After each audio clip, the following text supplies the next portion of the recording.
ধরুন আপনার বাজেট এই মুহূর্তে 15 থেকে 16,000 টাকা এবং আপনি চাচ্ছেন এই বাজেটের সবথেকে পাওয়ারফুল গেমিং চিপ হবে আপনার ফোনে, like G99 ultimate gaming chip. ডিসপ্লেতে 120 Hz ফাস্ট রিফ্রেশ রেট হতে হবে, তাও আবার 5 কাটআউট যুক্ত।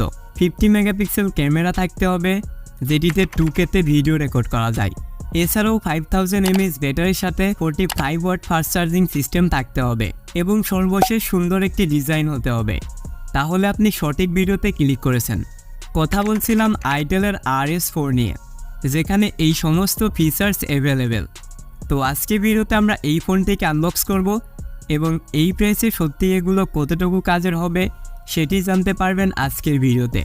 তাই লাইক অ্যান্ড সাবস্ক্রাইব করে পুরো ভিডিওটার সাথেই থাকুন।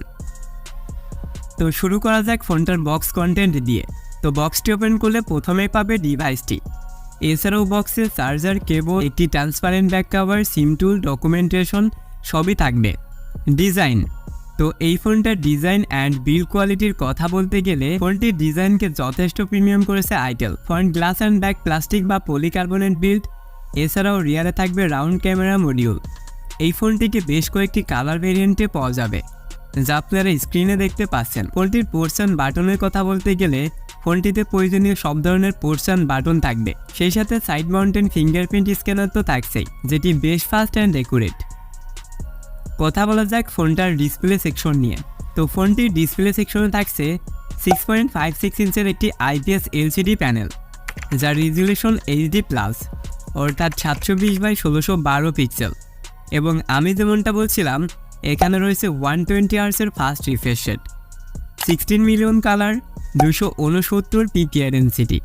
এছাড়াও ডিসপ্লেটা সিন এবং bezels average 81.6% screen to body ratio.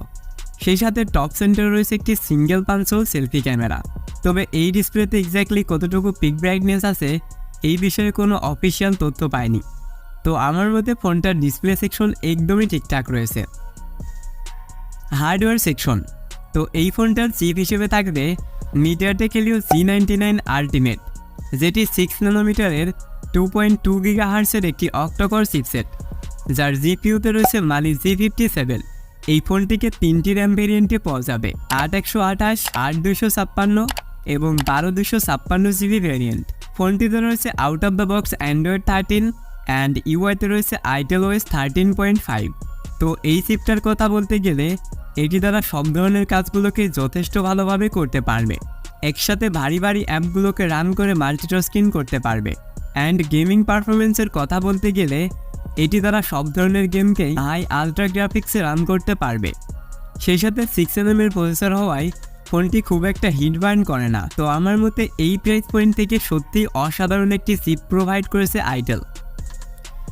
কথা বলা যাক ফোনটার ক্যামেরা সেকশন নিয়ে। তো এই ফোনটার রিয়ারে রয়েছে dual camera setup, but camera মডিউলটি দেখলে মনে হবে ট্রিপল ক্যামেরা মডিউল, যার মেইন ক্যামেরাটি হচ্ছে 50 মেগাপিক্সেল এবং 0.3 মেগাপিক্সেলের একটি QVGA সেন্সর। ফ্রন্টে রয়েছে 8 মেগাপিক্সেলের একটি সেলফি ক্যামেরা। এবং আমি যেমনটা বলছিলাম, ফোনটি থেকে সর্বোচ্চ ভিডিও রেকর্ড করা যাবে 2K 30 FPS পার সেকেন্ডে। ভিডিও কোয়ালিটি যথেষ্ট ভালো। অ্যান্ড মেইন সেন্সর 50 মেগাপিক্সেলের কথা বলতে গেলে এটি দ্বারাও ডে লাইট বা প্রপার লাইট কন্ডিশনে বেশ কোয়ালিটিফুল পিকচারগুলোকে ক্যাপচার করা যায়। অ্যান্ড লো লাইট পারফরমেন্সও যথেষ্ট ভালো।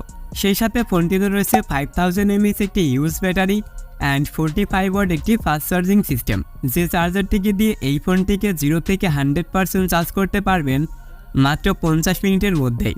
অ্যান্ড ব্যাটারি ব্যাকআপের কথা বলতে গেলে 6nm এর প্রসেসর হওয়ায় খুব একটা ব্যাটারি বার্ন করে না। নর্মাল বা বেসিক ইউজে 1 থেকে 1.5 দিন প্লাস পর্যন্ত ইউজ করা যাবে। অ্যান্ড হেভি ইউজের কথা বলতে গেলে 7 থেকে 9 ঘন্টার মতো স্ক্রিন অন টাইমকে পেয়ে যাবে। তো আমার মধ্যে এই ব্যাটারি ব্যাকআপ যথেষ্ট। তো এই ফোনটিতে যা কিছু প্রোভাইড করা হয়েছে তা সত্যিই দুর্দান্ত। তো ফোনটিকে যদি 15 থেকে 16,000 টাকার মধ্যে লঞ্চ করা হয় তাহলে এটি হবে নেক্সট বাংলাদেশের জাতীয় ফোন। তো এটি ছিল আজকের ভিডিওটা ভালো লাগলে অবশ্যই একটি লাইক করবেন। চ্যানেলে আপনি নতুন হলে চ্যানেলটিকে সাবস্ক্রাইব করতে পারেন। আর সম্পূর্ণ ভিডিওটা দেখার জন্য অসংখ্য ধন্যবাদ। Thanks for watching.